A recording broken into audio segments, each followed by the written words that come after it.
It is said that by the time they graduate from the Kimberly Academy of Magic, 20% of its enrolled students have been consumed by magic. For this reason, Oliver walked the hallways feeling anxious. He was stopped by a jackflower, which asked him why he was so tense and suggested that he relax a bit, assuring him that he was bound for a terrible future anyway. Oliver thought to himself that this seemed like something they tell all new students at the academy. As he walked on, he was surprised to see Katie standing in the middle of the path, talking to herself about that terrible future the flower had mentioned. Guy approached her and advised her not to worry about what the talking plants said, as they absorbed magical particles from the ground, which influenced their personalities. He explained that the magical plants at the academy were particularly nasty. Katie replied that she didn't know much about magical plants, but she loved magical animals. Guy asked her which ones she liked specifically, and she said she loved all of them, big and small, even the slimy ones. Meanwhile, as Oliver listened to their conversation, Sheila appeared and scolded Pete for not watching where he was going, nearly stepping on someone's leg. She asked him what charge that lady would have made against him. Suddenly, a samurai passed by, and everyone looked at her curiously, admiring her strange outfit. Before long,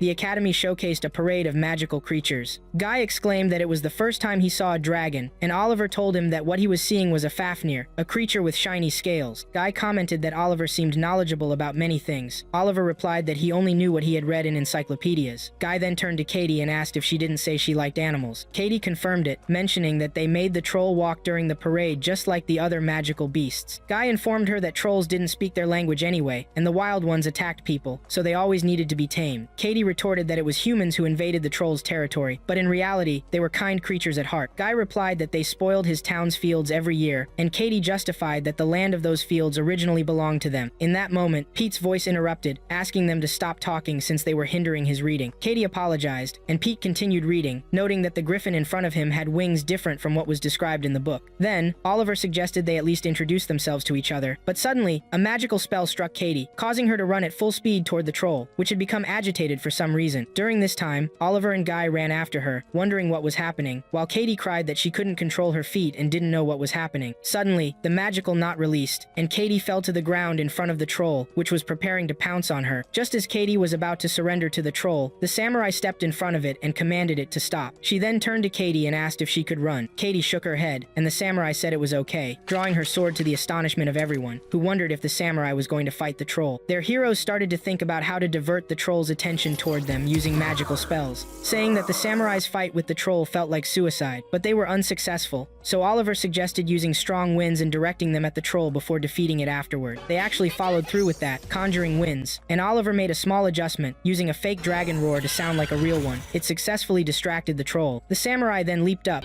bringing her sword down suddenly on the troll's head, making it fall to the ground in disbelief. The samurai turned to everyone, expressing her surprise that the troll's skull was very hard, feeling like lightning struck her hand. Then she turned to Katie and requested a moment, saying that once her hand stopped tingling, she would carry Katie. Afterward, the samurai thanked our heroes for helping her defeat the troll, saying that the dragon roar was incredibly loud and gave her the perfect opportunity to attack the troll. Everyone then entered the academy's welcoming ceremony. Oliver stood next to the samurai and curiously asked her if she hadn't had a plan for fighting the troll. She replied that she didn't, assuring him that the katana she carried didn't even have a blade. Oliver pointed out that this was reckless of her because if the wind spell had failed, she would have surely died. The samurai conceded that he had a point, but considering it was her first day at the academy and someone had saved her, she saw it as a good omen. At that moment, Oliver drifted off a bit, remembering when the samurai's hair changed color to wild when she jumped to attack the troll, turning into something like crystals through which magical particles flowed. He guessed that she must possess high potential as a sorceress. Suddenly, an announcement was made for the director to take the stage. She introduced herself as Esmeralda and apologized to the students for the incident during the parade, saying they had indeed caught the rampaging troll and treated the injured. The samurai commented that just looking at Esmeralda made her break into a sweat and she had to be incredibly strong. Esmeralda continued, explaining that they were at the Kimberly Academy of Magic, a destination for students wanting to learn magic for 7 years. However, the academy prioritized two things: freedom and the resulting consequences. She emphasized that only 80% of students graduate from Kimberly successfully, while the remaining 20% find themselves unable to do so when their magic gets out of control, as their lives and deaths were solely in their hands. Once Esmeralda finished her speech, she allowed students to ask questions, but the samurai chimed in that she could spin her head in a circular motion to relieve the pain. Esmeralda inquired if that was a question, to which the samurai innocently replied that it was advice. Oliver asked if she was crazy. Esmeralda then announced that they would now move to the welcoming feast, where they would have the freedom to talk to each other, urging them to eat and drink as they pleased. Then Esmeralda made a random motion with her hand, and all the students students flew into the air, finding themselves in another place with tables and food, where older Kimberly students welcomed them, encouraging them to enjoy the delicious white grape juice. Our heroes then reconnected, saying they would finally get to know each other. One of them introduced herself as Michella, the eldest daughter of the McFarlane family, a clan of special distinction that had lived in South Yelgland for ages. She asked them to call her Sheila. Guy then asked if all her family had a curse that made their hair curly in rings. Sheila told him that their hairstyle was a symbol of their family and that he should not make fun of it, assuring him that anyone who saw her for the first time fainted due to the sheer beauty of her style. Then Katie introduced herself, saying she was an exchange student from Varnland, one of the Northern Federations, and a girl who loved magical animals. She thanked them for saving her. Guy asked why she had run toward the troll so quickly. Katie replied that someone must have been joking with her. Guy then mentioned that he came from a family of magical farmers with a rich history in magic, which is why he knew a lot about magical plants. Then Pete introduced himself, stating that his parents had nothing to do with magic and that his family didn't have a rich history. Sheila commented that he must have enrolled as an ordinary student at Kimberly. Pete said he didn't come to make friends. Oliver then asked if he was reading Alfred Werner's book on defining magic for non-magicians. Pete looked shocked and asked if he knew it. Oliver replied that the short stories between the chapters were fun. Pete agreed, especially highlighting the third chapter about the magical judge. Then Pete realized he hadn't learned Oliver's name yet and introduced himself. Oliver explained that his family had been practicing magic since his grandfather's time, but that he currently lived with his relatives. He had a brother and a sister who were his cousins and also students at Kimberly, who told him about her. Sheila remarked that the dragon roar had surprised her a lot. Oliver replied that he was skilled at tailoring spells and inventing new ways to use them. The samurai then introduced herself, saying she was born as the daughter of a samurai family in Torakisan in the Yamatsukoni state, and her name was Nanao. She shared that she was close to dying in a war until one of the passing sorcerers, who called himself McFarlane, saved her and invited her to Kimberly. Sheila was astonished, and Nanao informed her that McFarlane's hairstyle resembled hers. Sheila then revealed that he was her father and worked part-time as an instructor at Kimberly. However, she hadn't expected him to travel all that way to Izia to recruit new students. At this point, Pete asked Nanao about the test she underwent to be admitted to Kimberly. Sheila answered on Nanao's behalf, explaining that every teacher had the right to recommend one student without an exam, and it seemed her father had done that for Nanao. Guy then encouraged them to enjoy the food, and Katie enthusiastically said she was starving. Meanwhile, Nanao grabbed a plate of roast meat, claiming it for herself entirely. Oliver convinced her that they would share it, presenting her the plate as if she were a princess. In the evening, Oliver woke up in his room at 5 in the morning and tried to greet Pete, who was sharing a room with him, but Pete remained asleep. So Oliver went out to the academy garden when a voice asked him why he was up so early. Oliver asked the voice who it was, and she replied that she was a secret agent sent by his brother, Gwyn. He asked her, surprised, why she was there. The agent explained that Gwyn was worried about his safety and had tasked her with watching over him until he got used to the place. She introduced herself as Karsti. Oliver welcomed her and continued his stroll, but was surprised to see Nanao bathing in public. He conjured a magical barrier around the bathing area and scolded her for doing so within sight of the boys' quarters. Nanao told him she was just cleansing herself from the last war. Oliver noticed scars on her body and inquired about them, to which Nanao apologized for him having to see such a sight. The girls gathered in a spot to wait for the boys. When Pete and Oliver arrived, Sheila asked them if they had slept well. The boys replied affirmatively, and soon Guy appeared, apologizing for almost oversleeping, claiming no one told him that hours had spirits. Katie chimed in that she had not seen any clock spirits in her room, while Nanao noted she always woke up at 6. Guy then noticed that Nanao was wearing the academy uniform, and she explained that it had arrived in her room the night before. She asked if she looked like a witch now, but in that moment, Guy noticed Oliver's cloak was wet. When he asked about it, Oliver said it was just his imagination. Pete interjected, urging everyone to hurry for breakfast, as the first day at the academy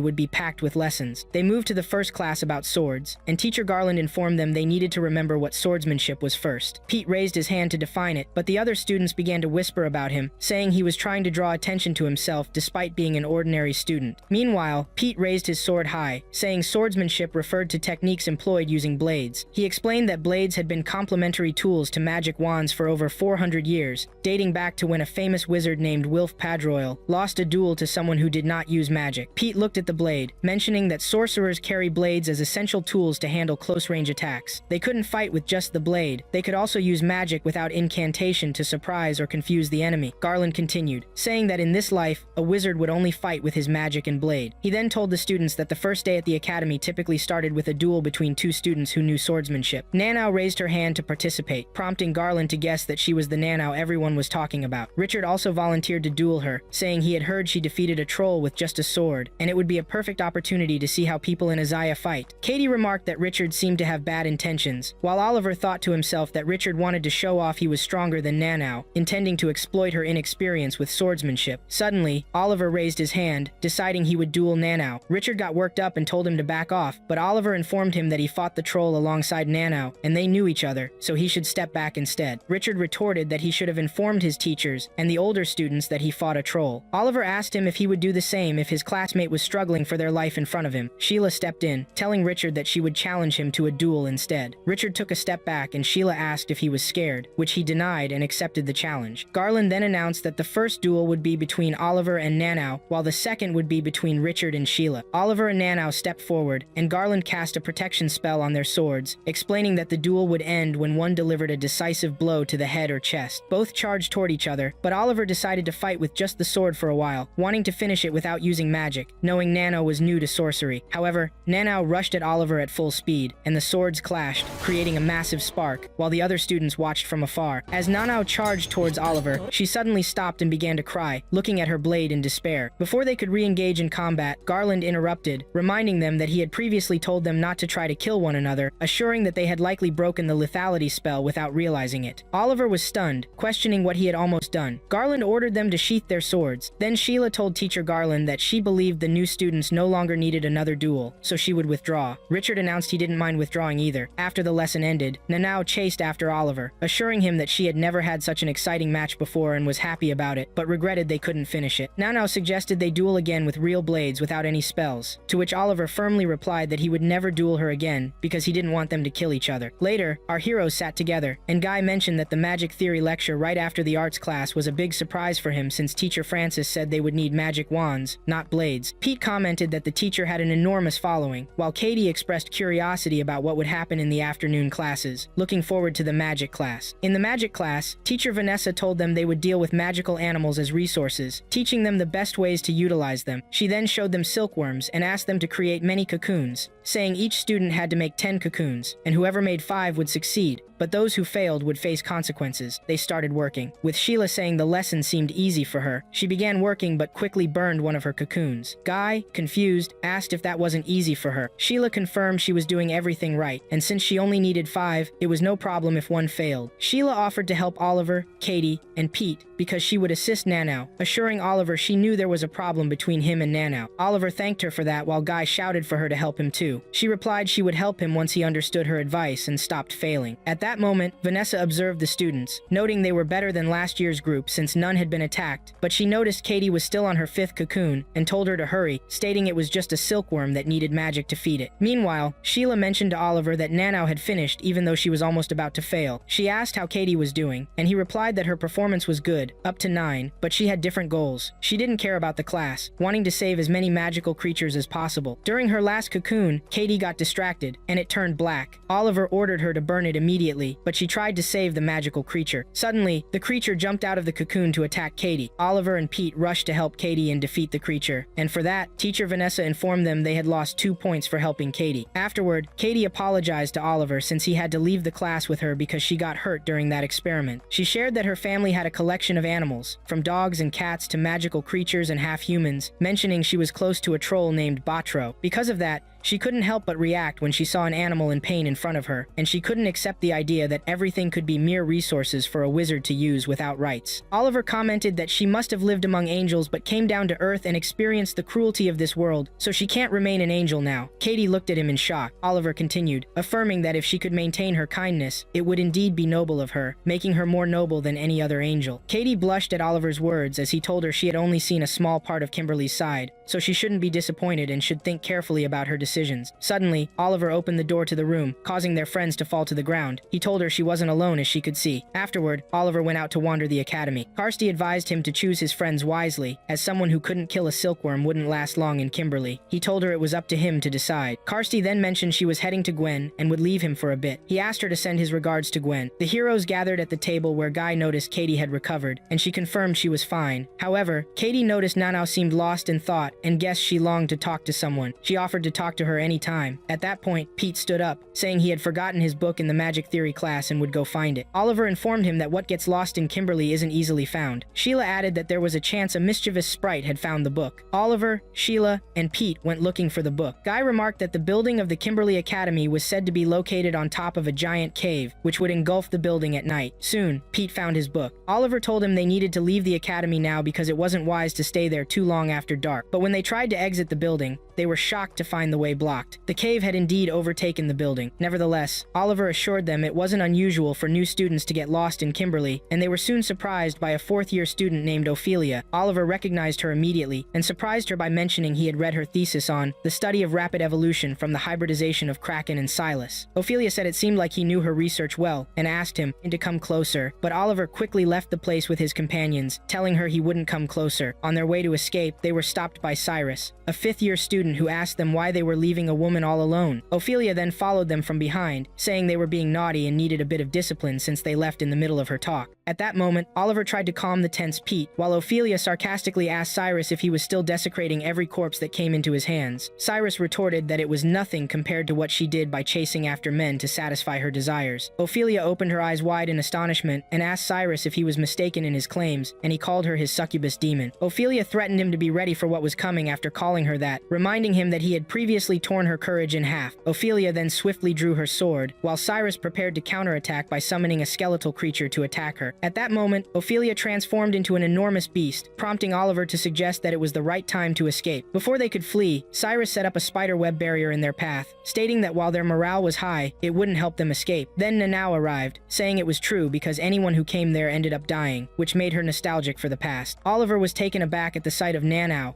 as Cyrus began commanding the creature to attack Ophelia with his magic staff. Nanau then told her companions that this was their perfect chance to escape, and that she would deal with Cyrus and Ophelia, assuring them that once she joined the fight, the sorcerers would have a hard time keeping up with them. On the other side, Cyrus and Ophelia were taunting each other. He asked her what grotesque creature she would birth next, while she asked him from which corpse he had taken that spine. Nanau ran toward the sorcerers, urging her companions to flee. Oliver tried to catch up to her, but suddenly the area ignited with flames, and Alvin, the president of the Kimberly Student Council, appeared, stating he had been clear about how to properly recruit new students. Cyrus replied to Alvin that he still hadn't changed, spreading his flame first and then talking, calling him the Tormentor. Alvin reassured our heroes that he wouldn't let those two harm them, as Carlos, the supervisor of the fifth-year students, pressed his blade against Ophelia's neck, saying she had definitely heard what Alvin had said. Alvin ordered Cyrus and Ophelia to return to the depths of the cave, promising them punishment later. The two went back to their spots while Carlos told our heroes that their first day seemed tough, but they were safe now. Alvin remarked in surprise that he was still shocked they escaped without being kidnapped, as they weren't the only lost ones in Kimberly. After leaving the cave, Katie expressed her concern for Nanau, who apologized for causing them worry the previous day. Pete mentioned he hadn't worried at all. Nanau suggested they move on to class, and she stuck close to Oliver, telling him that Sheila said she should look at the person, not the blade. Oliver informed her that Sheila didn't mean for her to stick her face into his. Katie interjected, telling Nanau she shouldn't cling to Oliver like that. They went to class, where a student named Garland asked if he could use the sword incantations. Garland replied he was expecting this question and explained that there's a specific type of sword technique called the sword chance, used by the sorcerer within a single step and spell to strike down the enemy without fail or resistance. He mentioned there are 6 known sword chants, but new ones are being developed. In the end, Garland stressed that these chants are highly secretive, and he couldn't disclose whether he could use them or not, instructing them to return to their training and not disrupt class. Nanau expressed her eagerness about the technique and asked Oliver what he knew about it, but he admitted he didn't know more than he had heard. At this moment, Richard accused them of slacking off in their training. Oliver replied that they all needed training because they were at the same level. Richard asked if Oliver was accusing him of being lazy like him. Sheila intervened, telling Richard that he was embarrassing himself with his behavior. Richard insisted he was talking to Oliver and challenged him to a duel. Oliver accepted, and Nanau urged him to fight with all his strength and not to lose on purpose against Richard. Sheila privately confessed to Oliver that she grew up with Richard and was always compared to him, which made her feel responsible for his need to show off this much. Suddenly, Pete interrupted, saying Katie had disappeared after hearing about the out-of-control troll being killed in the parade. Somewhere, Katie was pleading with Darius not to kill the troll. Darius asked her name, and when he learned her surname, he expressed pity because she was born into a family like that. Katie told him she would overlook his insult to her parents and requested a chance to convince the troll not to attack anyone. But Darius stunned her with his magic wand, telling her she needed to learn first. At that moment, Katie's friends rushed in to stop Darius from harming her, followed by Milligan, a fourth-year student, urging him to stop. Then, Teacher Garland arrived, stating stating that using painful methods to teach students had been banned for 5 years at the academy, and they still needed to conduct a thorough investigation into what had happened during the parade. Therefore, the troll would remain alive for now, and the principal agreed with this. Darius scoffed, asking Garland if he had joined the civil rights defenders. Garland replied he still held onto his principles and that the civil rights defenders were no longer a small, impotent group as before. Darius told him to do as he pleased, but warned him that the troll would crush Katie first. Struggling to rise from the ground, Katie felt pain but managed to push herself up. Milligan came closer, saying she was worried about the troll, as she was a fellow lover of half-humans, and told Katie she could talk to her anytime. Then, Katie continued walking with her friends until they were surprised by a message from Richard confirming a challenge for a duel between Nanow and Oliver together. On the other side, Katie met with Milligan, saying they should try to get along with the troll. Milligan told her that most trolls in Kimberly are used to being around people, but this particular troll had become withdrawn since the incident at the parade. Katie approached the troll, ate some of the food, and assured him she wasn't his enemy, offering him food as well. Meanwhile, Sheila asked Nanow at that moment if she minded dueling Richard. Nanow questioned her but didn't object. Oliver commented that they wouldn't be able to avoid facing Richard, and the best solution was to accept the challenge. Guy asked for the second time where the duel would take place, and Pete told him it would be in the first level of the cave tomorrow. Guy said he hadn't forgotten. He just wanted to double check. They then moved to class, where they heard a group of other students mocking Katie, calling her foolish for caring about the troll that had tried to harm her. Guy attempted to confront them, but Oliver calmed him down,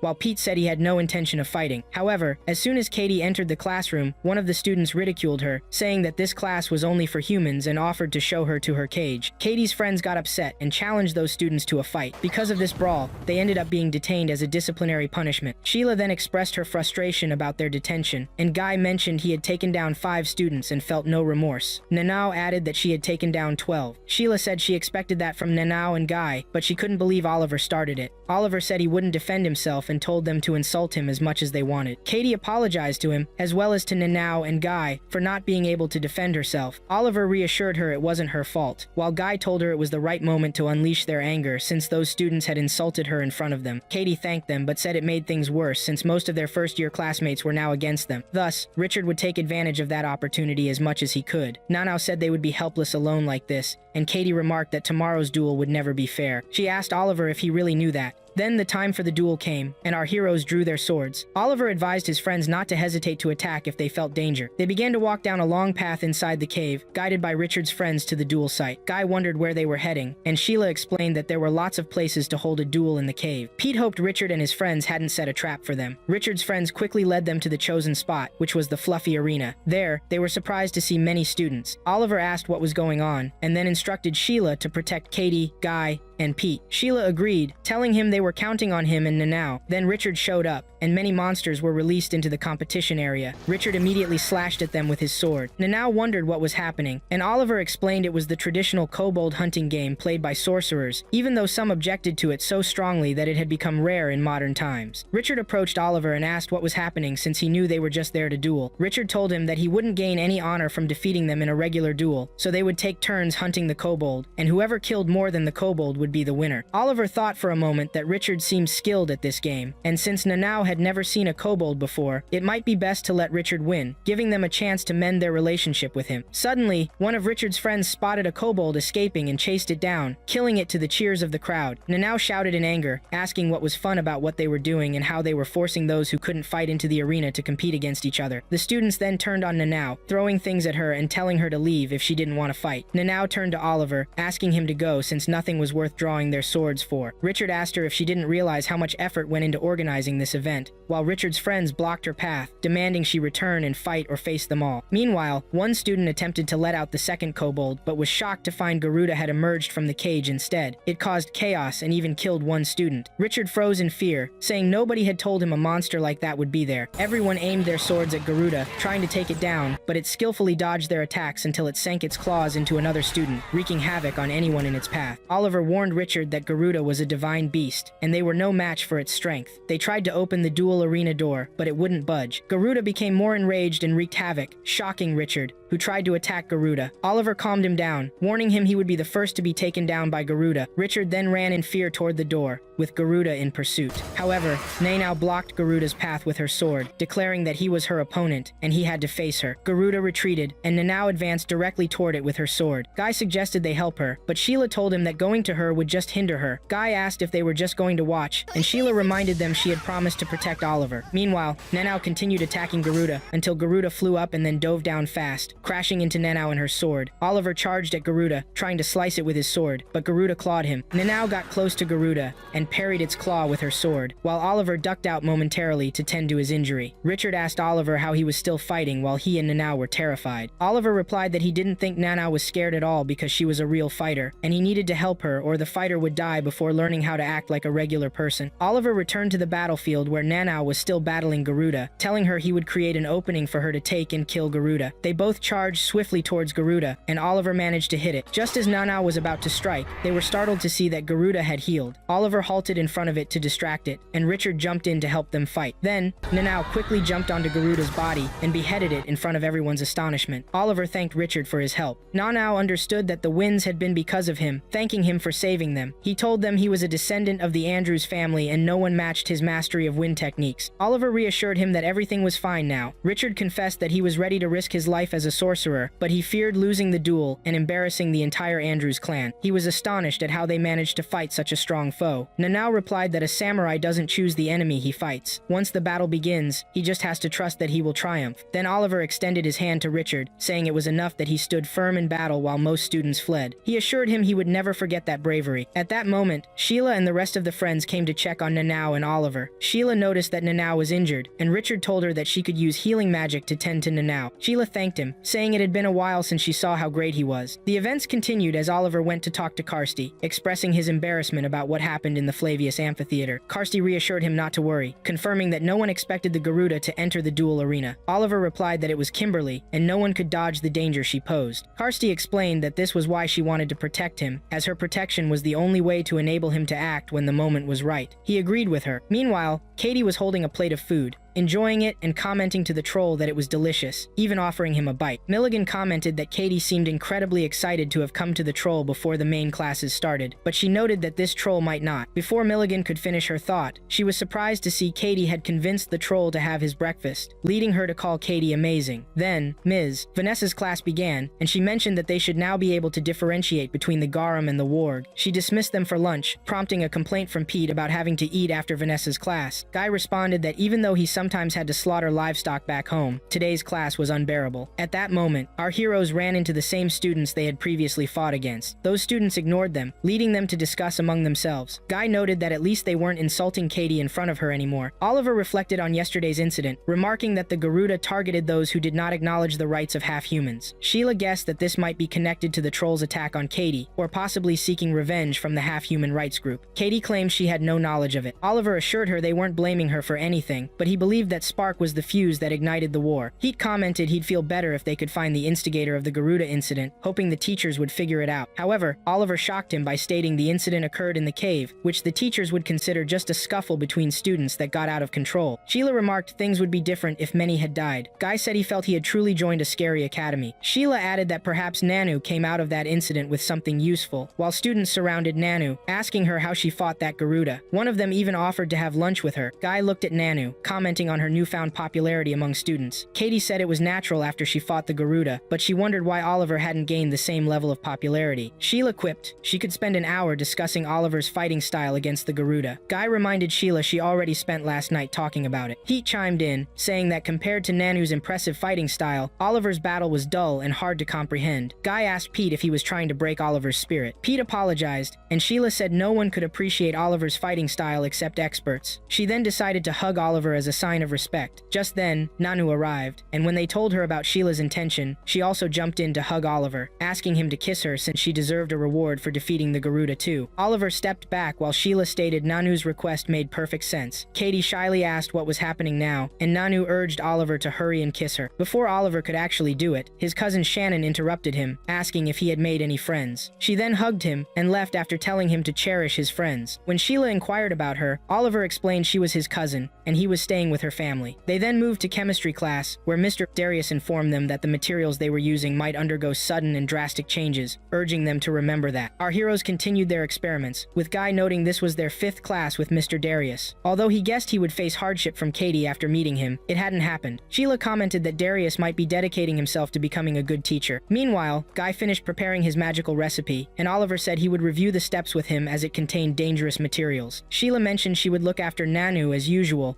while Pete asked Oliver not to interfere with his recipe because he had studied hard. Oliver then began helping his classmates until Pete erroneously added a component to the recipe that nearly ignited. Oliver used a spell, the cauldron over, and laid on it, attempting to control it before it exploded. At that moment, Darius noticed what occurred, praised Oliver, and asked for his name and surname, noting that his way of handling the situation showed how much he learned. He promised to remember Oliver's name and face, but before leaving, Darius warned Oliver to choose his friends more carefully. Afterward, Sheila told Oliver that Darius acknowledged his talent, while Pete apologized to Oliver, saying he saved him. Then Richard approached and warned Oliver about Darius, saying he takes gifted students under his wing to ruin their future careers. He also steals research from the best students and publishes it as his own work. Oliver was quiet as Richard urged him not to trust Mr. Darius, assuring him he would call him soon to join him. Oliver thanked Richard for the advice. Richard then mentioned that one of his acquaintances wanted to meet Katie and the rest because of the troll incident. Soon, Mackley appeared, apologizing to Katie and the others, saying she didn't realize the troll would go out of control like that. Guy asked why she did it, and Mackley explained that her father told her that Wright's opponents embarrassed wizards everywhere, so she used her spell as a prank. Heat told her that backstabbing someone is a kind of cowardice, and Mackley apologized again. Oliver then asked her who was involved with her, and pushed the troll out of control. Mackley replied that she didn't know. She just cast the spell on Katie to embarrass her. Later, our heroes discussed the matter among themselves, and Sheila wondered if they could really trust Mackley's words. If so, who made the troll go crazy? Katie then insisted they stop overthinking it, stating she would go meet the troll. She approached the troll and began asking him what happened during the ceremony, assuring him she knew he wouldn't hurt anyone without reason. Meanwhile, Oliver was teaching Nanu a spell, asking her to first imagine what she wanted to do in her mind. Back to Katie, she wished to talk with the troll more, but she was surprised when he spoke, asking her not to come to him again, as the enemy was an extremely dangerous person. On the other side, Nanu was working on the wind spell, and Oliver advised her that she didn't need to rush mastering it. Nanu insisted she wanted to master it quickly because it was her first spell with everyone and she wished to cast it again with them, even though she thought that troll wouldn't escape again. Oliver asked her what she meant by escape. She mentioned that for a moment, she noticed the troll running toward the academy gate. Oliver thought that there was a big difference between the troll trying to escape and it going out of control. They then rushed to the troll's dorm immediately, where Oliver found Katie's blade lying on the ground. The troll then informed him that the enemy took Katie away. Oliver asked where the enemy had taken Katie. The troll replied he likely took her to a dark and deep place. Oliver realized Katie had been taken to the cave, telling Nanu they had to go after Katie and that there was no time to waste. Nanu then expressed her surprise at the troll's ability to speak and understand human language. Oliver explained that some activists had developed a language for half-humans and had also enhanced their intelligence, believing this would grant half-humans the same rights as humans. However, that project faced criticism, leading to efforts to halt it. Nevertheless, there might still be someone experimenting on the troll. Oliver clarified that now he was sure the troll tried to escape from the parade because someone was manipulating its mind, someone who knew the troll's biology perfectly. They stopped somewhere in the cave, where Oliver stated that it was dangerous to delve further, but if they could contact Alvin. Before Oliver could finish his thought, they were startled by what seemed like an explosion, as Milligan appeared and told Oliver that contacting Alvin would cause her trouble, and she wasn't in the mood for that. Oliver raised his eyes in shock at Milligan's presence, while she welcomed him and Nanu, saying they were now in her personal lab. She expressed her annoyance at them for defeating the Garuda, which she had taken a year to make her subordinate, but whom they killed instead. Oliver glanced a bit further ahead and found Katie lying down, prompting him to ask Milligan what she had done to her. Milligan replied that she hadn't done anything to her yet. She brought Katie because she awakened the troll's ability to speak. Milligan further explained that she had been experimenting on the troll for a long time,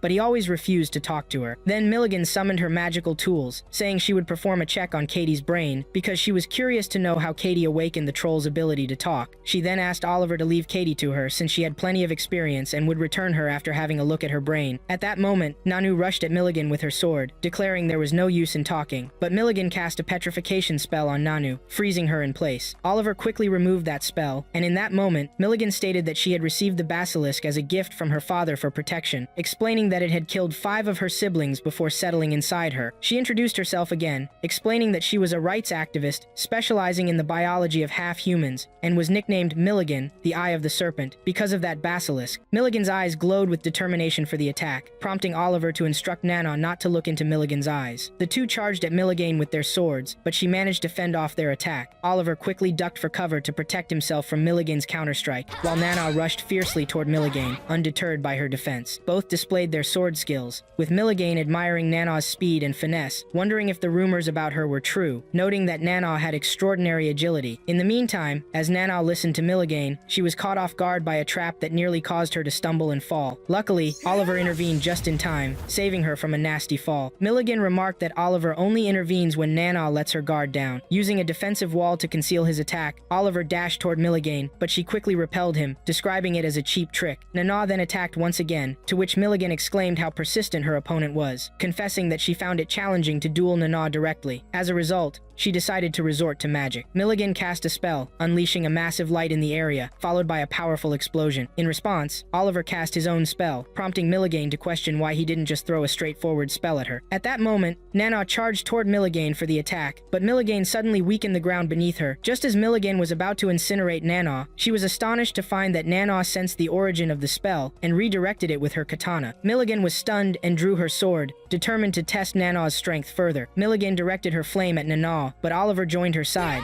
and together they blocked Milligan's fire. Milligan exclaimed in surprise that she thought they were just an afterthought alongside the Katie issue. Oliver then asked Nana if she could execute their plan, while Milligan curiously inquired how they intended to entertain her. At this moment, Nana rushed toward Milligan, while Oliver decided to distract her by casting spell after spell, ensuring she wouldn't see Nana's attack coming. However, Oliver soon realized that Milligan had an unseen eye in her left hand, which slowed Nana's approach toward her. Unfortunately for Milligan, Nana outsmarted her and cleverly overcame the magical eye, causing Milligan's hand to suddenly drop to the ground. At that point, Nana told Oliver that they had won. Oliver asked her what she had just done, but Nana seemed unaware of her actions. Meanwhile, Oliver thought to himself that Nana had just used a sword chant. It did not match any of the 6 known sword chants, as it was a chant unknown to anyone in this world. The two then sat beside Milligan, where Oliver began to heal her. Nana stated that Milligan surely didn't intend to kill them. Oliver assured her that Milligan would be fine now and suggested they return Kati to the academy dormitory. Nana said she would now receive her victory kiss, but they were startled by the sudden appearance of Alvin and Carlos, who asked if they were okay. Carlos mentioned that they had received information from an anonymous source that told them where to find them, while Alvin expressed his astonishment at their ability to take down Milligan. They then returned to the academy dorm, where Kati regained consciousness. Oliver told her everything that had happened with Milligan, and Sheila commented that Katie had succeeded in communicating with the troll, surprising Milligan in the process. Kati then asked about the fate of the troll, to which Oliver guessed that it would consider its eye unique, since it was the only troll that had successfully undergone an intelligence experiment. Kati cheered, saying that it was good, then approached Oliver and Nana and thanked them with a kiss. Kati decided to give Milligan a strong slap and then decide how to proceed with their relationship, assuring them that she would change the academy for the better during her time there until she graduated. Oliver was moved to tears, realizing that he had managed to protect something important. As our heroes walked through the academy hallway, Darius blocked their path and asked Oliver to discuss something. The two then stepped aside, where Darius revealed that they were in the process of retrieving a student's research, a task usually left to others. He explained that the research belonged to an exceptionally talented student who had gotten too close to a spell and died. Oliver understood that magic had consumed this student. Darius confirmed that those consumed by magic always leave behind some form of new discovery. Suddenly, a monster appeared in front of Darius and Oliver, which Darius immediately sliced in half with his sword. Oliver was astonished, telling Darius that those monsters were stronger than Garuda, yet he had defeated them without a chant. Darius then led him to a large magical circle. Oliver asked if he had known what had happened to the troll beforehand, to which Darius questioned how he guessed that. Oliver replied that the logical explanation for wanting to get rid of that troll was to hide the evidence. He then explained that he had evidence that Darius had been supplying Milligan with half-breeds. Darius asked him how he found that out. Oliver inquired about Darius's goal in assisting Milligan with her research, to which Darius replied that he aimed to eliminate foolishness within humanity. He stated that since the dawn of humanity, society consisted of 1% geniuses and 99% fools, and he wanted to change that by altering the source of human intelligence itself. Oliver then asked if he intended to use the same approach on humans as well, to which Darius did not deny it, but added that obtaining samples from half-breeds for his research would now be difficult. Oliver pressed Darius on what he wanted from him, leading Darius to request his assistance in his endeavors. He asked Oliver where he was and what he was doing in the year 1525 of the Greater Calendar on the 8th night of the 4th month. Darius commented that Oliver's question was intriguing and asked how much he knew. Growing agitated, Oliver demanded answers since he was the one asking. Darius replied, surprised that the woman still had living relatives. Oliver thanked him for not having changed in the 7 years since, remaining the same person he had always despised. Oliver then placed his hand on his sword, telling Darius to draw his sword whenever he chose. Darius drew his sword and lunged at Oliver, vowing that he would not kill him a human's death. Both began to showcase their swordsmanship, and Oliver foresaw the future, noting that Darius's combat skills were superior to his. Therefore, Oliver decided to use the fourth sword chant to eliminate Darius. Before long, he managed to overpower him, causing Darius to fall, wondering in disbelief how Oliver had used the fourth sword chant, as he was supposed to have died with that woman 7 years ago. Oliver informed him that he had inherited certain traits from his mother, leaving Darius astounded. Oliver explained that the pain spell could replicate the pain felt by the user directly. He then approached Darius, stating that he had felt all 128 forms of pain he had inflicted on his mother and would continue to torment him with those spells, returning every bit of pain he had caused his mother. Oliver then stood up, telling Darius to search for the magical words that would grant him forgiveness. He cast the first spell, causing Darius to scream, asking how he dared do this to his teacher. Did he intend to oppose the entire academy? Oliver continued to torture Darius, recalling the moment he had cornered his mother and stating to Darius that this was pain number 57, not even half the pain his mother endured. He then asked Darius about the magical words, and Darius begged him to kill him. At that moment, Gwen and Shannon arrived, asking Oliver if it was over. Oliver confirmed, while Gwen asked how much blood he had pressed out now. Oliver told him that he could use it only 2 more times and would die if he used it anymore. Gwen asked him to rely on them, and they would pave the way for him. Kirsty then appeared for the first time before Oliver, stating that serving him was an honor. Oliver realized she was the one who informed Alvin about his incident with Milligan. Gwen quickly introduced Oliver to his mother's followers. Oliver donned the crown, and his mother's followers asked him to lead and guide them until all the traitors who betrayed his mother were dead. Oliver swore that he would kill everyone, stating that there were 6 left, and he would allow none of them to survive. After 4 months, all the teachers gathered together, and at that moment, Vanessa told the principal, Esmeralda, that they had convened to discuss Darius. Esmeralda remarked that it had been 4 months since Darius had disappeared, so they could consider him dead. Francis was astonished, stating that Darius wasn't the kind of fool to hurt himself in the cave. Enrico replied that this meant someone must have killed him. Vanessa said that no one could have done such a thing because if someone could kill Darius, it would have to be one of the 6 of them, or that boy Garland, or even McFarlane could do it as well. Just then, McFarlane appeared suddenly and said mockingly, "What's with the praise?" Vanessa asked him what he would do if Darius came back, while the principal requested that he not interrupt them. McFarlane apologized, saying he likes to make things a little exciting when the situation dulls. The principal, understanding, said that none of them were involved in Darius's disappearance, so they wouldn't discuss the matter further. Vanessa then asked what the principal would do if she discovered that a student was responsible for Darius's disappearance. The principal replied that she would make him suffer desperately. In the boys' dormitory, Pete was having a nightmare and woke up gasping. When Oliver sensed this and asked what was wrong, Pete told him to stay away and threw a book at his face to keep him from coming near his bed. In the academy courtyard, Pete sat alone, and Nana wondered what was wrong with him because he had been acting strangely since breakfast. Katie asked him if Guy had done something to him, to which Guy, bewildered, questioned why he would be responsible for Pete's condition. Katie told him he was the only one acting recklessly among them. Guy insisted that he was always very kind, and when the two started arguing, Pete raised his voice, asking them to be quiet and leave him alone. At that moment, Oliver asked Guy and Katie to give Pete some space, while Miss Cornwallis walked past our heroes. Sheila tried to talk to her, but she ignored her. Nana then asked Sheila about Cornwallis, and Sheila told her that Cornwallis was her relative and Faye was her companion. Sheila continued sadly that Cornwallis had been ignoring her since she started studying at Kimberly. Guy commented that everyone Sheila knew seemed to have some issue. At that moment, a new teacher named Dustin appeared and told all the students that he would teach them how to ride a broomstick today. Katie exclaimed with excitement that she would finally move to the class she had been looking forward to. It had been impossible to transfer to that class before 6 months had passed. Nana expressed her concern about it, saying she didn't think she could fly on a broomstick. Oliver clarified that she misunderstood. Broomsticks don't fly in the sky. At that moment, their teacher Dustin told them to get ready and warned them that some broomsticks could be moody at times. He then opened a spacious area, and when the students stepped inside, they saw many broomsticks floating in the air. Nanau gasped, "They're not just objects, but living beings." Dustin told her that broomsticks are magical creatures with rigid and branched twigs connected to a handle. He explained that these creatures live off the essential elements, the magical particles in the atmosphere, as well as the magical energy they receive from wizards, in return allowing wizards to fly with them. Dustin picked up one of the broomsticks and told Nanau that it wouldn't let anyone ride it except the wizard it likes. He encouraged her to find find her right match among the broomsticks. At that moment, Guy tried to get his own broomstick but failed, while Katie hesitated, saying all the broomsticks looked nice. Oliver, however, quickly found his broomstick. He told Sheila that he had been getting along with his broomstick for a while. Noticing that all the broomsticks were following Nanao, he explained to her that it was normal considering Nanao's magical energy. But Nanao kept walking and did not choose any broomstick. Then she approached a lonely broomstick in the corner, and Dustin warned her that this broomstick was an exception and could hurt her if she wasn't careful. Nevertheless, Nanao approached the broomstick and told it that her previous horse was like that. She understood it only allowed its true master to ride it. The broomstick then stopped moving. Nanao told it that she wouldn't force it but wanted it to know that she was impressed with it and chose it over the others. In that moment, the broomstick jumped up and swooped down before Nanao. She caught it and declared that she chose it as her partner, then flew outside, to everyone's astonishment, especially Dustin, who remarked that he had tried to tame that broomstick many times but had failed. While everyone was watching Nanao fly, Oliver thought to himself that the broomstick belonged to his mother, so it was no surprise it chose Nanao to fly. After that, our heroes sat together, and Nanao expressed her happiness about flying on the broomstick. Katie also said she was happy and couldn't wait for the next classes, while Guy mentioned that neither he nor Pete did well in this class. Pete said he was going to the next class, and Sheila expressed her surprise at the disappearance of teacher Darius, saying that rumors say he got lost in the cave, but she found it hard to believe. Guy remarked that it was also said he disappeared during a fight among the teachers. Just then, McFarlane's voice interjected that it could have been the act of a wizard holding a grudge against Kimberly. At that moment, Sheila was surprised to see her father, who immediately embraced her, saying she had become more beautiful since their last meeting. Sheila pushed him away, telling him she had warned him not to act that way in public. McFarlane then looked at Nanao and asked how she was doing. She told him she was fine thanks to him. Sheila chided him for taking Nanao from Azia and bringing her to his land, then disappearing. McFarlane replied that he had known she would take care of Nanao. Sheila angrily asked what kind of father he was to place that responsibility on his daughter. McFarlane then turned to Nanao and said it seemed she had made many friends here, explaining that he had intended to talk to her more but had come for the class. Sheila thought for a moment as she repeated, "The class," and McFarlane told her he would be their chemistry teacher for a while. In class, McFarlane asked the students if anyone had read his book, My Journey to the East. Cornwallis said she had indeed read it, and Pete raised his hand, saying he had read it and had a question about a difference in a part of the second edition of the book consisting of 25 volumes. McFarlane asked him if he had read all the volumes. Pete confirmed he had read 3 of them, and McFarlane asked him his name. Pete told him his name, and McFarlane stated that he would bring him a gift from his next trip to Azia. Then they moved on to the magical engineering class, taught by Enrico, who told them he would teach them the foundations and skills they would need to create magical tools. He showcased several magical boxes and asked his students to dismantle them within 60 minutes, or they would be in serious trouble if they couldn't finish on time. He suggested they split into several groups and start working. Indeed, they began working, but Sheila had the most luck, managing to dismantle 3 boxes, while Oliver said he had tried his hardest and still couldn't manage to open a single box no matter what. As time was running out, Oliver warned everyone to step away from the boxes and protect themselves. However, while everyone ran, Pete remained withdrawn in his place. Oliver threw his entire body over him to protect him, and at that moment, many snakes burst from the boxes. Guy stood up excitedly, saying that if he had known they were inside the boxes, he wouldn't have been that scared. Then the snakes all jumped onto Guy, who wet himself first before launching electricity from his body, killing them. Enrico told them they were amazing, so he would give them a reward. At that moment, he presented them with something resembling a candy lollipop, saying they could eat it if they got bitten by the snakes. Pete thanked Oliver for saving him, whispering that he wanted to talk to him privately about his transformation. Later, Oliver asked Pete if he was the one who had changed genders. Pete told him he had a weird dream, and when he woke up, he found himself female. Oliver informed him that his condition was extremely rare and called gender reversal, where a person shifts between male and female. Pete was astonished, and Oliver congratulated him, saying that his situation was considered a gift for wizards. Pete was puzzled by Oliver's words, but Oliver instructed him to cast the thunder spell, and then he would see that he was right. Pete cast the thunder spell, and was shocked by the immense power he had. Oliver told him that in his case, he had greater power than anyone. Suddenly, they were interrupted by Carlos, who said he hadn't meant to eavesdrop, but had realized what was happening with Pete since he saw him in the cave. Carlos then handed a message to Pete and told him to come to a meeting at 8 if he wanted to know more about his condition. After some time, Oliver accompanied Pete to the first level of the cave, where they were greeted by Alvin as the student council president, who said it was his duty to ensure order. He then apologized to them for the incident in the fluffy auditorium involving Milligan. After that, Alvin asked Pete if it was true that he came from a family with no connection to magic. Pete fell silent, and Alvin asked him how he was finding studying at Kimberly, assuring him that the place was scary and hadn't changed from what it was 5 years ago, even though he had tried hard to make it safer. Then, he introduced them to the meeting of people with magic abilities based on gender. At that moment, the other students welcomed Pete, who seemed nervous. Oliver spoke on his behalf,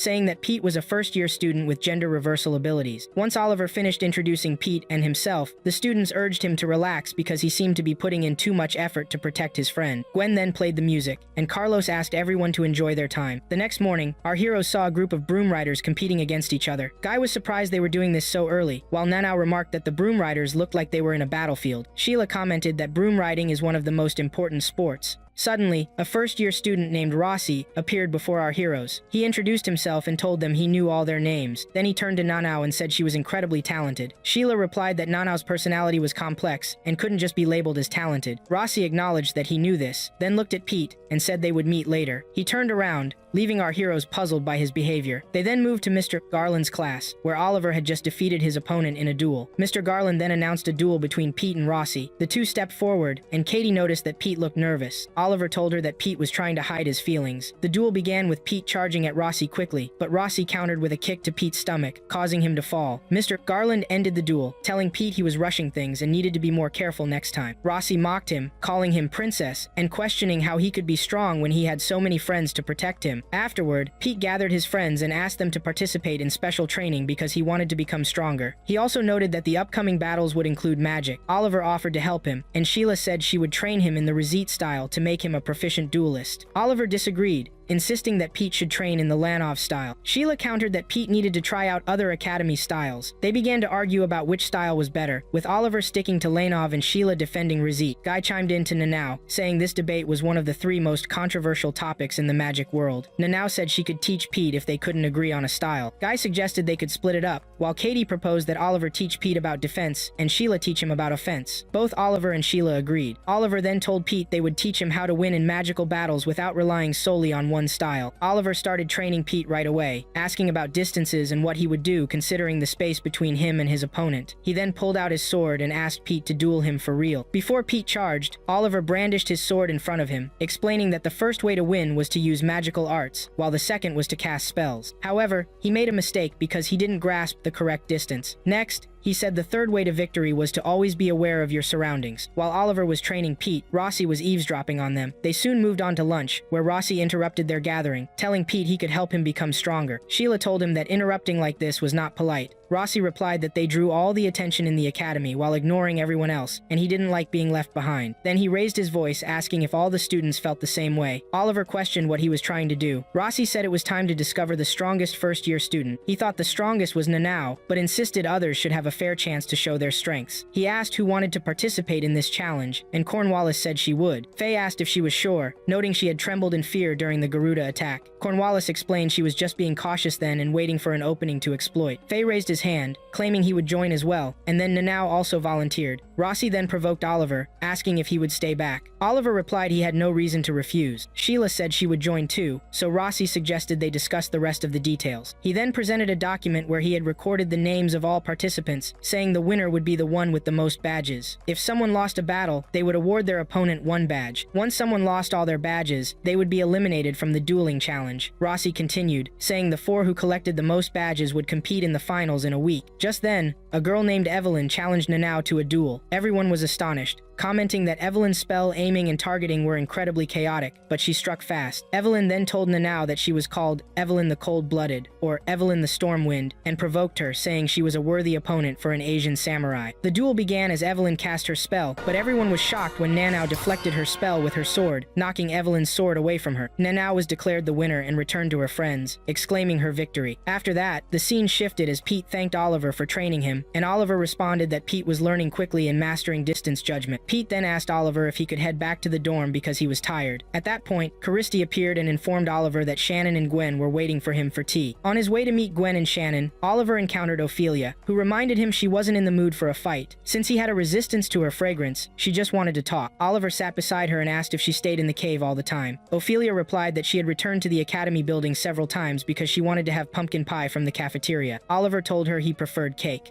Ophelia then asked if he and his friends didn't attract too much attention, and before he could answer, she asked him how he felt during the Garuda fight. He told her he didn't want to feel that way again. She reminded him that Alvin had said the same thing, but she thought he cared about her a lot. Oliver asked her why she thought that, and Ophelia said it was because he resembled Alvin, especially in his habits of getting into adventures that were not suitable for a first-year student. She continued, saying that she and Carlos had always accompanied Alvin in the past, and then warned him about Carlos, saying he would interfere in everything concerning him. After that, she thanked him for their brief conversation, asking him not to get involved in adventures and just stay at the academy to study. Eventually, Oliver met up with Shannon and Gwen, who welcomed him. Gwen asked how his journey through the cave went, to which Oliver replied that he wasn't used to it yet, but he would try to get used to it. He then reminded them that they had met before at Carlos's weird party. Following that, he mentioned running into Ophelia on the way. Shannon asked where he saw her, and Gwen commented that it was probably too late to catch her now. Gwen then added that Shannon and Ophelia knew each other well, and Oliver asked Shannon if she was close to Ophelia. She replied that Ophelia was the type of person who felt lonely. Gwen then asked Oliver if he was sure Nanao had used the seventh sword chime. He replied that he wasn't certain but had a feeling she did. Gwen said Nanao had a magnetic nature that attracted others, reminding him of someone. Oliver mentioned that there was something about Nanao. He kept looking at her and didn't want to leave her alone. Shannon told him he liked her, while Gwen calmed him, saying that feelings of attraction were important for mages. It was possible that Nanao might be the one to change his essence. Gwen advised him to keep his feelings in his heart and remain loyal to his girlfriend as he always had. Oliver agreed with him. As Oliver was heading back to the academy building, he was surprised to find Rossi following him. Oliver asked him to show himself and questioned whether he had done anything to make Rossi hate him. Rossi denied this but clarified that he didn't like being the center of attention. Oliver pointed out that Nanao also attracted everyone's attention. Rossi replied that he didn't count Nanao because she was nice, and he wasn't bothered by her at all. Then Rossi challenged Oliver to a real fight to establish who was stronger, stating they wouldn't use any magic except for counter spells. Oliver agreed, and they began to fight. Rossi charged at Oliver fiercely, who blocked him, but Rossi stepped on Oliver's foot,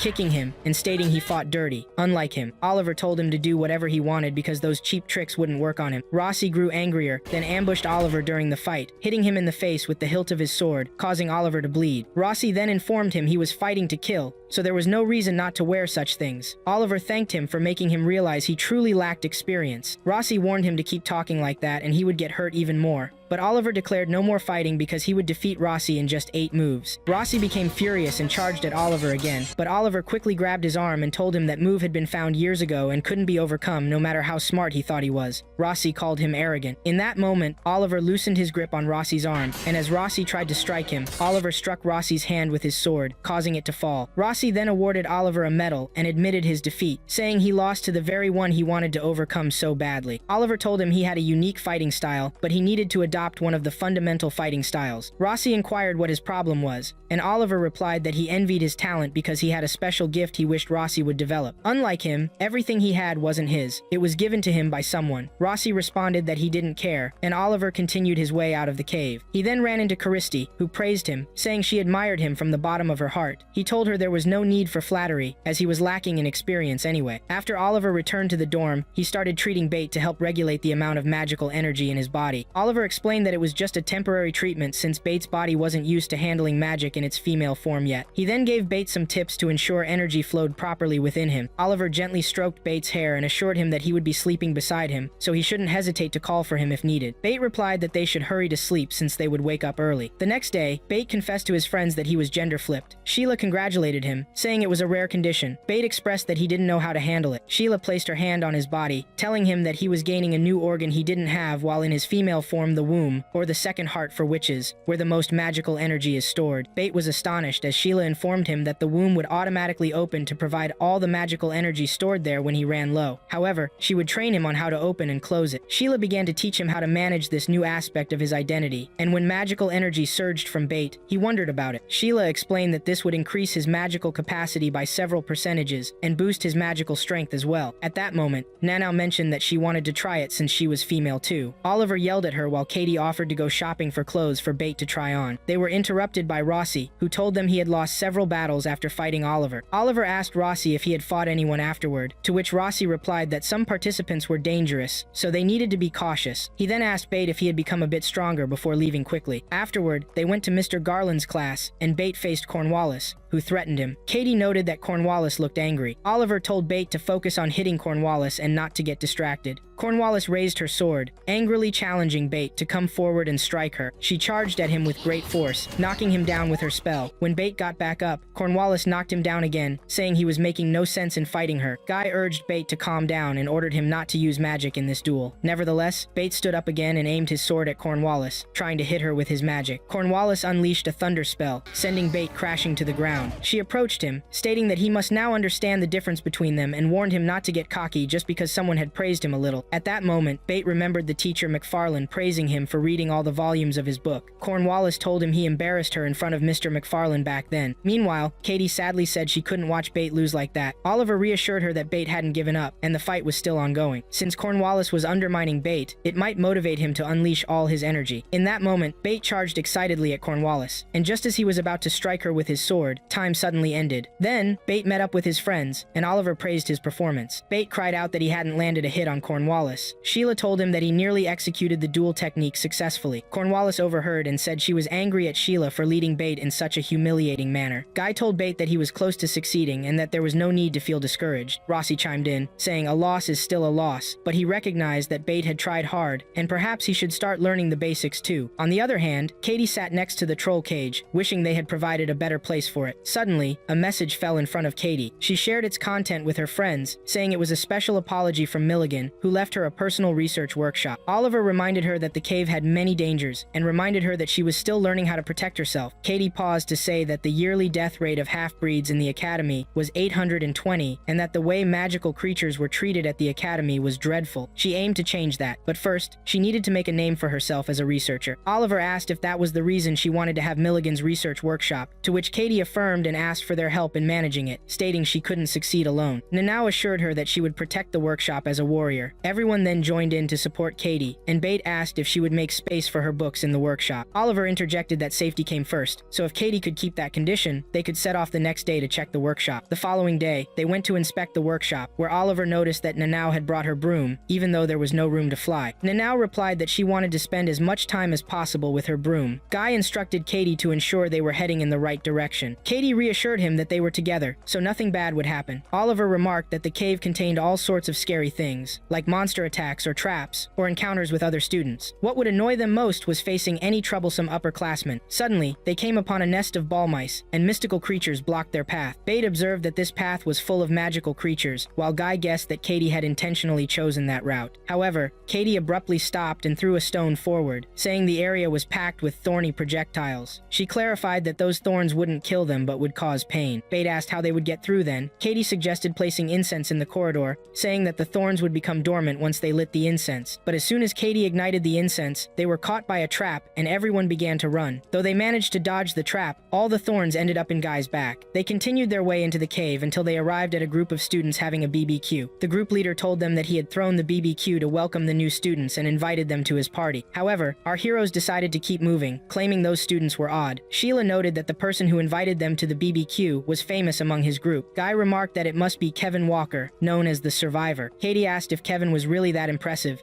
and Sheila said he had disappeared in the cave for 6 months, coming back alive after they had even held a funeral for him. Katie mused that maybe they should have accepted his BBQ invitation. Suddenly, they stopped in front of one girl, who warned them that it was dangerous to wander in the cave at that late hour. Still, she welcomed all sorts of customers and asked if they wanted ingredients for a big feast. She offered them meat enough for 6 people at a great discount since they were her first customers, along with drinks. After they accepted, they resumed their journey until they reached their destination. Katie then blew a hole in the wall with her wand, declaring that they had arrived at their secret base. Once they entered the workshop, Bate asked if they could actually use all of it. Katie confirmed that she had heard it was the best research workshop in the cave. Oliver said he would use the workshop as a research base in the cave while ensuring it was safe for them. Guy suggested setting traps around the workshop for protection, and then they enjoyed the grilled meat, relishing its taste. Sheila then proposed that they come up with a special name for their group so their bond would last. Katie asked Bait for a unique name, but he responded that he couldn't think of anything as her question surprised him. Nanao stood up and asked everyone to raise their swords in the air to form a straight circle. She told them that shape in her homeland was called sword flower, a symbol of bonds between warriors. Then, Nanao requested everyone to remember forever the shape of the flower they made in that spot, assuring them that the flower would never be torn apart. She named the group Sword Flower. Oliver commented that it was a good name. Katie then asked Sheila if that moment was as special as she had hoped, to which Sheila confirmed, bringing joy to everyone. Everyone settled into the workshop, and Nanao said she felt like a child once again. Pete remarked that change isn't bad, and Oliver reminded them that it was thanks to Katie for insisting on the workshop idea. Guy agreed with Oliver while Katie drifted off to sleep. Meanwhile, Cornwallis stood outside the cave with Faye, claiming she would prove to Sheila that she wasn't a substitute for her. Early in the morning, Nanao thanked Oliver for waking up early to train her, and Oliver reassured her that it was fine as long as they had the perfect spot for it. He then asked her if she could use the sword chant again, to which Nanao replied no. Oliver said they would start practicing spells now, but Nanao requested a sword duel first. Oliver refused, stating she needed to learn how to handle spells first, because spell techniques must blend with sword techniques. He told her his job was to help her reach that level. Surprised, Nanao asked what would happen once she reached that level, to which Oliver replied she would become a sorceress at his level. She exclaimed that this was exciting, when suddenly they heard Guy scream at the troll that appeared before him. Katie urged Guy not to scream like that as it would scare the troll. Guy told her his heart nearly stopped when the troll appeared out of nowhere. Katie expressed that she thought it was time to bring the troll to her workshop. Oliver, stunned, asked if the troll came to the cave on its own, but Milligan surprised him by saying she was the one who brought it. Oliver was astonished by her presence, and Milligan explained she just wanted to help a little. Meanwhile, Pete was still lying inside, waking up to look for his glasses, which a moving hand presented to him. Shocked, Pete ran out to join his comrades, leaving everyone astonished. Milligan told them she had turned her left hand, which Nanao had cut off, into a living being. Sheila asked Milligan what her real motive was for giving the workshop to Katie. Milligan replied she was investing in Katie's future potential because she wanted to share the credit when she achieved great success. Milligan reminded everyone that Katie wanted to take care of the troll herself, and this place would be perfect for that. Katie confirmed she was indeed thinking of that, while the troll said he loved being next to Katie. Sheila said he seemed amazing and calmer now, so Katie suggested calling him Marco. Oliver asked Marco if he knew them, and Marco confidently replied that Katie talked about them a lot. Marco then called each person by name and told them they were his friends too, since they were friends with Katie. Oliver approached, glad to meet him, and Milligan led them to the nearest entrance of the workshop. Guy looked at the entrance and remarked that it was the fastest way into the cave. Milligan told them that even with that entrance, it wasn't always possible to pass through because the cave had a fickle nature. She warned them that she was leaving now and urged them to stay vigilant if they were going to continue exploring the cave. Excited, Katie said they would continue searching the cave, and as they did, Guy remarked he never imagined he would be walking with a troll. Oliver reassured him that Marco was a good guard. Just then, Sheila stopped them, warning that continuing would lead them to the second level of the cave, which was larger and more complex than the first, known as the Tangled Forest, due to the imbalance of magical beings there. A forest below the cave? Guy said, and while Sheila insisted they should go back, Cornwallis surprised her by asking if she was exploring the depths, confirming she had been waiting for her to take her badge. Marco lunged at Cornwallis to attack, but Katie calmed him down. Cornwallis then said using a pet's aid in that championship was not allowed. Katie replied that Cornwallis appeared out of nowhere, while Faye calmed her down. Cornwallis then suggested Faye should fight as well. Oliver asked Sheila about the relationship between Faye and Cornwallis, and Sheila explained that their relationship was like that of a teacher and knight. Oliver noted that their teamwork would then be strong, but Sheila commented that they could defeat Cornwallis and Faye, considering the 6 months they had spent together. Oliver nominated Nanao to fight alongside Sheila since she was eager for a battle too, but suddenly Albright appeared, saying he would join and be on Cornwallis's team. Nanao asked who Albright was, and Oliver replied that the Albright family was known for superior combat sorcery. Cornwallis asked Albright if he genuinely wanted to join her team, and he said he didn't mind doing so. Albright then directed his question to Sheila, glancing at Oliver, wondering if she minded, including the nobody in her team. Sheila bristled, feeling he was insulting Oliver, but Oliver calmed her, saying there was no issue with joining the three-way battle. However, Cornwallis tried to reject Albright's participation. Faye calmed her down, stating it was in their favor because Albright was targeting Nanao. At that moment, Albright ordered them to follow him to the second level of the cave. Sheila reminded him they had other students with them, which was dangerous. He asked her to send them to housing, but Katie refused to leave and insisted on watching him fight, as did Guy and Pete. Marco declared he would protect everyone. Faye commented that Sheila had many friends. Cornwallis told him to shut up, and then they reached the appropriate place for the fight. Albright asked if anyone objected to adjusting the fatal spell to half its strength. Cornwallis warned him he would regret trying to stab them from behind. Albright told her his only interest was in fighting the samurai and asked her not to expect his help. Then the battle began. Cornwallis was surprised when Oliver targeted Albright, stating he would fight him for not allowing anyone to insult him. Cornwallis then asked Faye to fight the samurai instead. On the other side, Nanao told Sheila she would finally see her blade, and Sheila promised not to let her down. Sheila then shot towards Cornwallis, asking why she hated her. Cornwallis replied that even if she told her the reason, she wouldn't understand. Their swords clashed quickly, impressing Nanao, while Faye commented that both had trained in the Rosette style since they were young. At that moment, Faye said to Nanao that their fight wouldn't be as fun, and then he launched a fireball at Nanao and began to run. She remarked that he was playing a chasing game. Then she chased after him. Meanwhile, the battle escalated between Oliver and Albright, with Oliver launching fire while Albright unleashed waves of water. When Oliver charged at Albright, he activated a wall barrier, but Oliver jumped up and dodged it. Albright told him he was just an ordinary guy doing acrobatics trying to defeat him. Oliver ordered him to save his strength until he knocked him down. Albright jumped up, but when he attempted to land a sword strike on Oliver, Oliver blocked it. Albright remarked that he was using a vast range of spells to distract his opponent, then aimed a direct hit to win his fights. Oliver realized Albright had discovered his tactic and shifted his blade's path in the same way, cutting his cheek and asking how he would respond to that. Albright replied that he was bold. While Oliver's friends watched the scene, Katie remarked that Oliver's recent attack had created a flash in the sky. On the other side, Faye was inwardly cursing Nanao, wondering about her strength. Cornwallis told him he was weak and asked him to win at any cost. Faye recalled a memory from the past and told Cornwallis that she could command him since she owned him, and he would tear her enemy apart forever. At that moment, Cornwallis raised her magic wand, transforming Faye into a huge werewolf, and ordered him to charge. Then she climbed onto him and sprinted towards Sheila and Nanao quickly. Nanao met her with her sword, but was astonished that her strike had no effect on the werewolf that Cornwallis was riding. Sheila informed her it was because Faye had turned into a werewolf, not a human, and thus his ability to take hits was completely different from that of humans. Nanao charged at Cornwallis and her werewolf again, but Cornwallis stopped her with her spell. Meanwhile, Albright provoked Oliver, stating he wouldn't mind fleeing to help his friends. Oliver replied that they didn't need his help and that there was no reason for him to flee from him. On the other hand, Sheila warned Cornwallis about Faye remaining in his werewolf form, reminding her that Faye had half-human blood and that half-humans suffered pain when transforming. Then Sheila asked Cornwallis why she was making her partner suffer this way for a competition between first-year students. Cornwallis recalled when she had asked Faye in the past why her father never praised her. At that moment, Cornwallis completely lost it, questioning what Sheila knew about her and Faye to advise her. The werewolf then attempted to attack Sheila, but Nanao sensed this and stopped him, telling Sheila they now had to face each other with equal strength. Sheila responded that she would help Cornwallis then to end Faye's suffering as quickly as possible. On the other side, Albright mocked Oliver, questioning whether his tricks had run out. Oliver retorted that Albright's words didn't affect him. In his mind, Oliver thought that Albright didn't trust himself as much as he pretended. As Albright lunged toward him quickly, Oliver deflected his sword, and their swords clashed together. Albright cast a spell on his sword from a close range, and Oliver scoffed, wondering if this was his way of winning battles. When Albright realized that Oliver had lured him into casting that spell, he called him a scum, to which Oliver replied that they were now at the distance that sorcerers dread. He challenged Albright to show him his fighting skills. Albright asked if he thought that was enough to defeat him. Meanwhile, Cornwallis ordered her werewolf to finish things, stating that the samurai posed no threat beyond her sword, and instructed him to focus solely on Sheila. Cornwallis charged at Sheila, declaring it was the end. Sheila cast a thunder spell, and although Cornwallis thought Faye's body was strong enough to withstand it, the moment she and her werewolf entered the spell's range, she fell off. When the werewolf tried to rise, Nanao prevented him with her sword. Sheila announced that she had altered the spell, centering it on teleportation, and then sought to deliver a surface electricity shock to Cornwallis. Cornwallis got back up and asked Sheila to face her with her sword. Meanwhile, Oliver and Albright continued their duel, each trying to disrupt the other's balance until they both tumbled into the water. Albright exclaimed that this wasn't a fair fight, but Oliver reminded him that while he may lack Albright's combat skills, he had great endurance. He vowed to make Albright hang in that place with him. As Sheila fought Cornwallis, she mockingly said her blade had lost its sharpness since she was alone. Cornwallis retorted that she still lacked mental training. Meanwhile, Albright tried to ambush Oliver, trying to push him away, but Oliver surprised him with a swift kick and cast his spell, knocking Albright to the ground. Oliver pointed his sword at Albright, declaring victory since he had brought him down first. At the same time, the competition between Sheila and Cornwallis was intense. Suddenly, Sheila knocked Cornwallis's sword away, causing Cornwallis to stagger back, wincing in pain. She questioned tearfully why she couldn't win. Faye returned to her human form and told her it was because they had been the weaker side.